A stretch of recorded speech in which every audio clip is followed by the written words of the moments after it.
আজ 21শে জুন যোগ দিবস। মাননীয় প্রধানমন্ত্রী এবং মুখ্যমন্ত্রীর নির্দেশে প্রত্যেকটা সরকারি বিদ্যালয় এবং প্রতিষ্ঠানে কিন্তু যোগ দিবস পালন করা হয়েছে। তেমনই সারদাহ গোলাপনগর প্রাথমিক বিদ্যালয়ে আমরা যোগ দিবস পালন করেছি। ছাত্রছাত্রীরা খুব সুন্দরভাবে কিন্তু অংশগ্রহণ করেছে।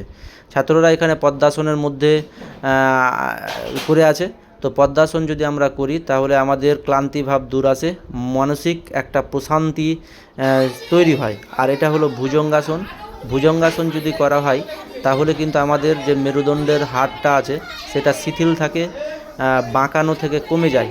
আর তো মানে এই হৃৎপিণ্ড আর ফুসফুস এদের কার্যকারিতাও কিন্তু বৃদ্ধি পায়। আর এটা শবাসন। শবাসন হলে ক্লান্তিভাব দূর আসে, স্নায়ুতন্ত্র ঠিক থাকে।